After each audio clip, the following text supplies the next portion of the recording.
Nah, ini contoh yang sudah saya buatkan Bapak Ibu ya untuk jurnal pembelajaran modul kedua, yaitu pembelajaran sosial emosional dengan judul aksi nyatanya adalah merancang pembelajaran berbasis experiential learning. Nah, jadi kalau misalkan kita berbicara tentang merancang, berarti ada sebuah rancangan yang harus kita lakukan untuk dilakukan ketika pembelajaran di kelasnya masing-masing. Nah, ini contoh yang sudah saya buatkan. Assalamualaikum warahmatullahi wabarakatuh. Selamat datang di Kang Uye Channel. Channel berbagi informasi, edukasi, dan tutorial seputar dunia pendidikan. Pada kesempatan ini, saya akan bagikan contoh dan cara membuat jurnal pembelajaran sosial emosional atau PSE untuk modul kedua dengan topik experiential learning.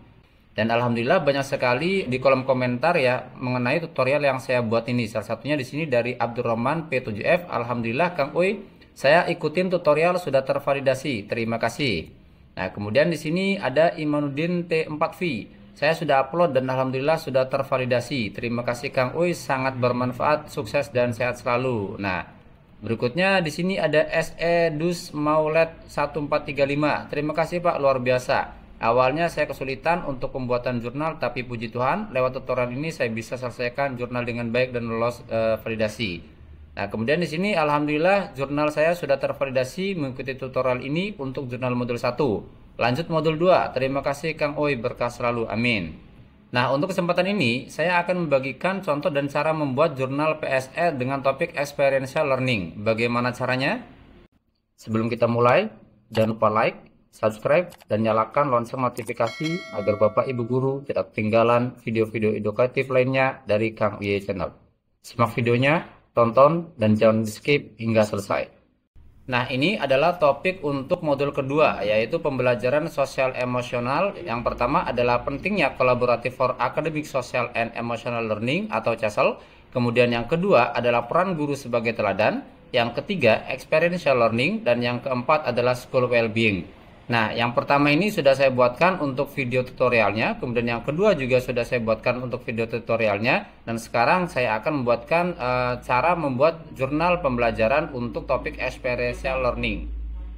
Nah, sebelum kita membuat jurnal pembelajaran untuk modul kedua PSE, terlebih dahulu silakan Bapak Ibu melihat ketentuan mengunggah jurnal pembelajarannya ya. Yaitu yang pertama menyertakan salah satu dokumen aksi nyata. Jadi salah satu dokumen aksi nyatanya. Nah, dokumen aksi nyatanya itu apa saja? Yang pertama adalah rancangan pembelajaran, yang kedua adalah rencana pelaksanaan layanan atau RPL, dan yang ketiga adalah bentuk penugasan lainnya dari aksi nyata. Jadi Bapak Ibu memilih ya untuk tiga dokumen ini apa yang Bapak Ibu ingin buat untuk jurnal pembelajarannya atau aksi nyatanya.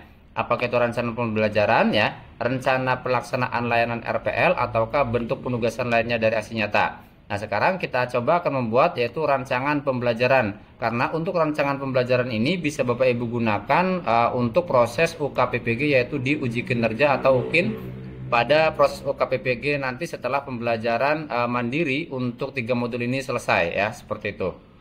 Nah, kemudian di sini sudah saya contohkan untuk jurnal pembelajaran modul kedua aksi nyata yaitu merancang pembelajaran berbasis experiential learning ya. Nah, untuk jurnal modul kedua ini sudah saya buatkan sedemikian rupa. Ini contohnya. Di sini ada latar belakang ya. Jadi sebelum Bapak Ibu membuat jurnal pembelajaran atau aksi nyata merancang pembelajaran, itu Bapak Ibu ada latar belakang. Kenapa Bapak Ibu ingin merancang pembelajaran experiential learning. Nah, ini latar belakang yang harus Bapak Ibu buatkan atau deskripsikan ya. Kemudian setelah latar belakang juga Bapak Ibu membuat konsep pembelajaran experiential learning. Nah, untuk konsepnya ini cukup sederhana saja, tidak usah panjang lebar. Yang terpenting ada inti-inti dari pembelajaran experiential learningnya.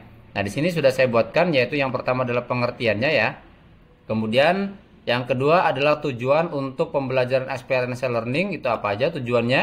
Di sini sudah ada ya, meningkatkan keterlibatan dan motivasi siswa dalam proses pembelajaran. Kemudian di sini juga ada tujuannya yaitu membantu siswa memahami unsur-unsur intrinsik ya, dan seterusnya sampai dengan membangun keterampilan sosial dan komunikasi siswa melalui kegiatan kelompok. Nah, kemudian untuk yang berikutnya adalah tantangan ya.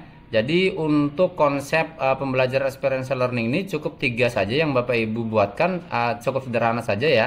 Yaitu yang pertama adalah pengertian dari pembelajaran ini, kemudian adalah tujuannya, dan yang ketiga adalah tantangannya. Nah, untuk tantangannya juga jangan terlalu banyak deskripsi juga. Di sini saya contohkan yaitu manajemen waktu, kemudian persiapan guru dan fasilitasi ya, dan yang keempat adalah kondisi siswa. Nah, seperti itu. Berikutnya yang ketiga, yang C di sini ya, yaitu rancangan pembelajaran berbasis experiential learning pada mata pelajaran Bahasa Indonesia materi teks fiksi kelas 5 SD. Nah, silakan Bapak Ibu nanti disesuaikan untuk kondisi mengajar yang ada di sekolahnya masing-masing. Nah, ini saya buatkan untuk rencana pembelajarannya, yaitu mata pelajaran Bahasa Indonesia materi teks fiksi kelas 5 SD. Nah, setiap rancangan pembelajaran itu intinya adalah ada 3 di sini ya, saya sebutkan. Yang pertama adalah tujuan pembelajaran, kemudian yang kedua adalah asesmen, ini sangat sederhana sekali ya. Kemudian yang ketiga adalah kegiatan pembelajaran. Nah, ini yang terpenting, harus ada kegiatan pembelajaran untuk rancangan pembelajarannya. Karena rancangan pembelajaran ini masuknya ke dalam sebuah langkah-langkah pembelajaran yang akan Bapak Ibu lakukan di kelasnya masing-masing. Nah, untuk kegiatan pembelajaran ini saya mengalokasi waktukannya yaitu 2 kali 35 menit. Karena di sini saya mengajar di jenjang SD. Seperti itu saya contohkan di jenjang SD ya. Nah, berikutnya di sini ada pendahuluan ya. Ada pendahuluan 10 menit, kemudian ada inti yaitu 50 menit di sini ya. Siklus experiential learningnya juga ada saya dibuatkan juga di sini, ada tahap 1, kemudian ada tahap 2 dan juga ada tahap 3. Nah, berikutnya ada tahap 4 juga, dan terakhir adalah penutup 10 menit ya. Jadi totalnya di sini 10 menit ditambah dengan 50 menit 60 dan ditambah 10 jadi 70 menit. Karena untuk jenjang SD yaitu alokasi waktunya 2 kali 35 menit. Berikutnya di sini ada kesimpulan ya. Kesimpulan dari rancangan pembelajaran yang Bapak Ibu buat. Nah, ini adalah kesimpulannya. Rancangan pembelajaran berbasis experiential learning ini mengubah peran siswa dari pendengar pasif menjadi partisipan aktif. Melalui pengalaman langsung memerankan tokoh, siswa tidak hanya menghafal unsur-unsur intrinsik, tetapi juga merasakan, kemudian merefleksikan dan menginternalisasi nilai-nilai yang terkandung dalam teks fiksi. Nah, berikutnya untuk aksi nyatanya yaitu adalah refleksi diri ya. Di sini ada refleksi diri ya. Setelah merancang pembelajaran ini, saya menyadari bahwa persiapan adalah kunci utama keberhasilan. Jadi silakan Bapak Ibu menuangkan refleksinya apa setelah Bapak Ibu menggunakan atau merancang pembelajaran dengan pendekatan experiential learning ini. Nah, ini saya contohkan untuk refleksi dirinya. Berikutnya di sini ada umpan balik ya. Nah, di sini saya contohkan untuk umpan balik dari rekan sejawatnya yaitu ada 3 ya, yaitu rekan A, guru kelas 5 senior. Idenya sangat bagus dan inovatif. Anak-anak pasti suka. Saran saya pastikan pembagian kelompoknya heterogen agar siswa yang pemalu bisa terbantu oleh temannya yang lebih aktif. Mungkin bisa disiapkan properti sederhana seperti topeng gambar, semut dan belalang untuk menambah semangat mereka. Nah, kemudian berikutnya di sini ada rekan B untuk umpan balik dari rekan sejawatnya, yaitu guru sesama peserta PPG. Nah, silakan Bapak Ibu sesuaikan untuk umpan balik dari rekan sejawatnya ini di kondisi yang ada di sekolahnya masing-masing. Nah, di sini juga ada saya contohkan untuk rekan C. Untuk jumlahnya sendiri silakan juga disesuaikan ya, karena tidak ada ketentuan untuk jumlah berapa rekan sejawat yang akan diberikan atau meminta umpan baliknya. Nah, kemudian di sini rencana tindak lanjut ya. Nah, kemudian biasanya setiap ada refleksi ataupun ada merancang itu ada rencana tindak lanjut yang harus Bapak Ibu lakukan, karena di sini ada refleksi diri ya, atau umpan balik. Setiap ada umpan balik nanti ada pembenahan atau rencana tindak lanjut dari langkah-langkah yang sudah Bapak Ibu siapkan untuk pembelajarannya.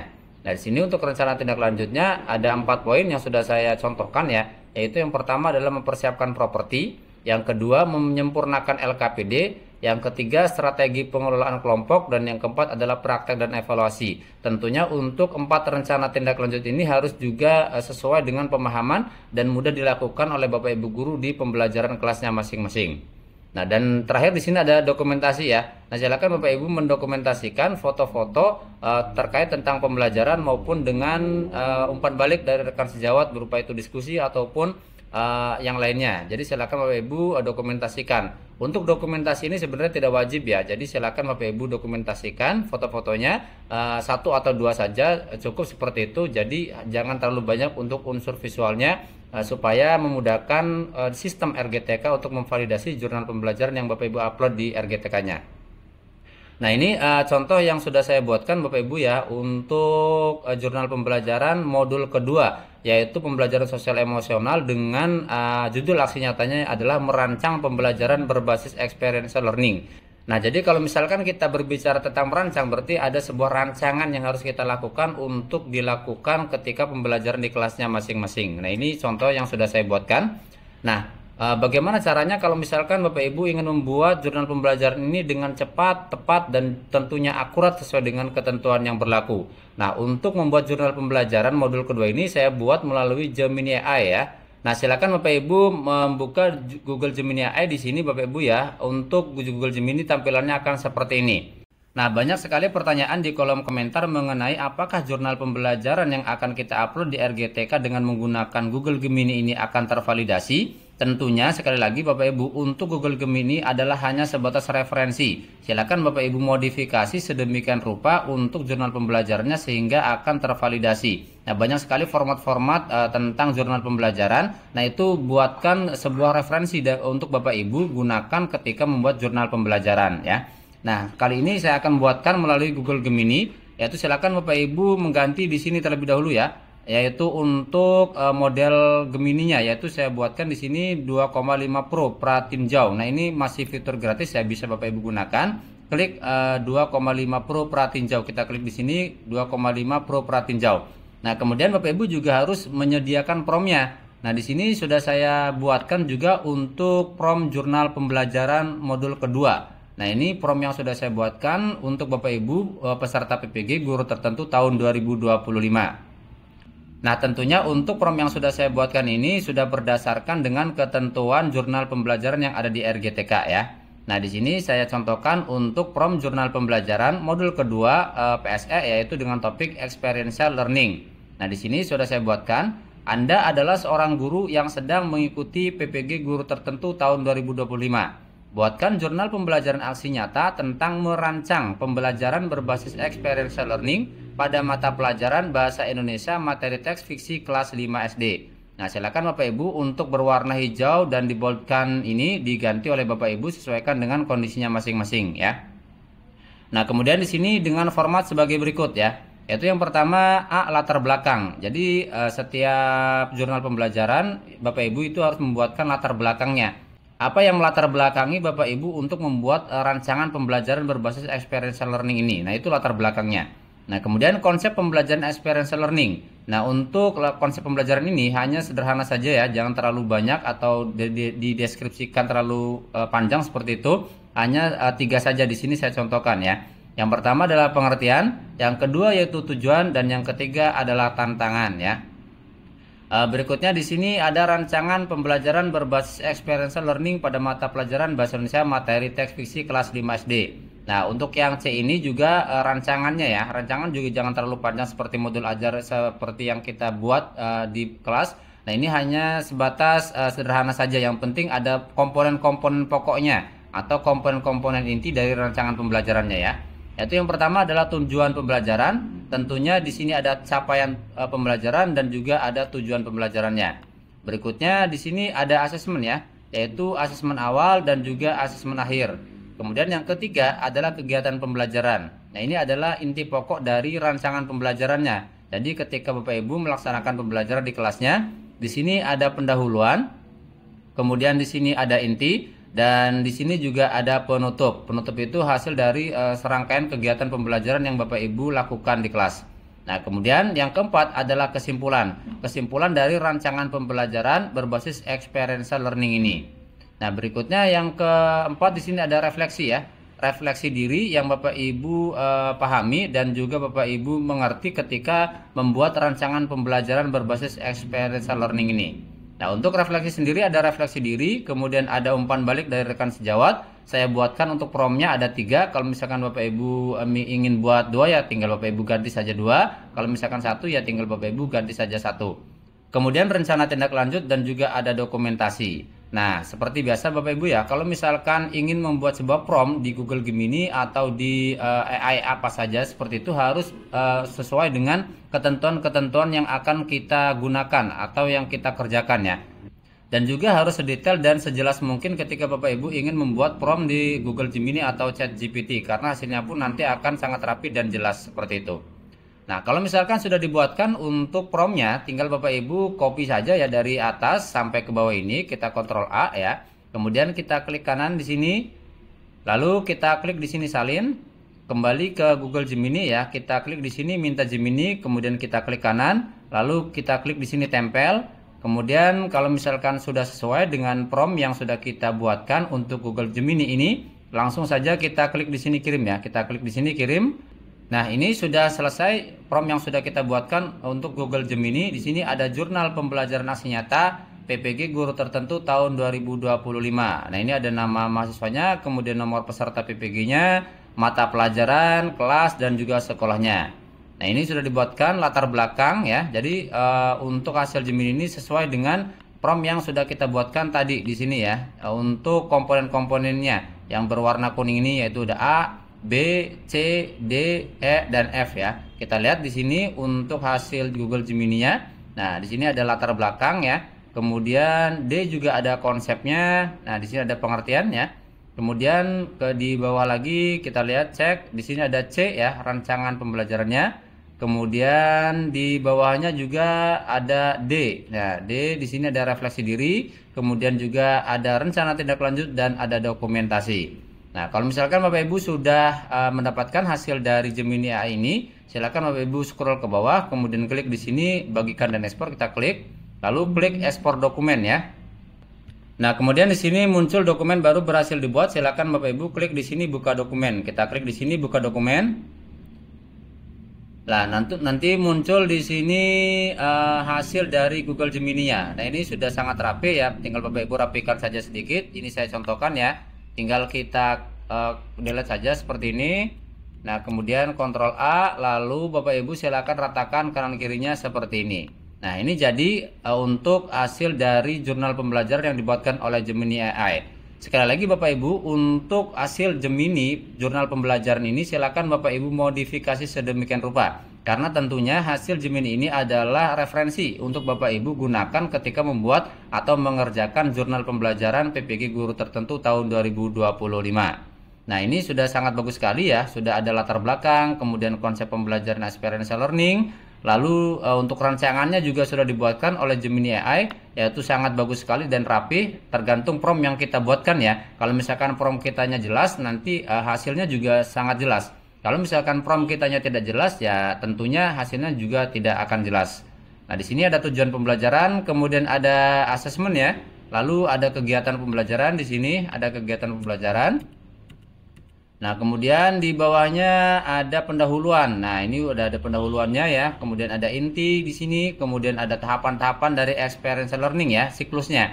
Yaitu yang pertama, tahap pertama pengalaman konkret, concert experience. Kemudian tahap kedua yaitu observasi reflektif ya. Lalu tahap ketiga konseptualisasi abstrak. Yang keempat adalah eksperimentasi aktif ya. Jadi sangat bagus sekali sudah dibuatkan oleh Gemini AI. Kemudian penutup, kesimpulan, refleksi, dan ada terakhir rencana tindak lanjut dan dokumentasi. Nah, silakan Bapak Ibu rapikan untuk hasil dari Gemini AI ini di Google Doc ya. Karena saya buatkan di sini Google Doc. Nah, kemudian ini hasil dari yang sudah saya rapikan untuk di Google Doc-nya tadi. Nah, ini sudah dirapikan oleh saya untuk hasil Google Doc-nya. Nanti untuk contoh dan prompt-nya juga saya akan sematkan di kolom deskripsi untuk Bapak Ibu peserta PPG guru tertentu tahun 2025. Tentunya semua file dan prompt yang saya sematkan di deskripsi ini tidak berbayar alias gratis, dan silakan Bapak Ibu unduh, kemudian lengkapi, edit sedemikian rupa, dan untuk referensi Bapak Ibu mengerjakan jurnal pembelajaran di RGTK untuk PPG guru tertentu tahun 2025. Mungkin sekian video yang saya buat untuk kali ini. Simak video-video selanjutnya dari Kang Uye. Semoga bermanfaat. Terima kasih. Wassalamualaikum warahmatullahi wabarakatuh.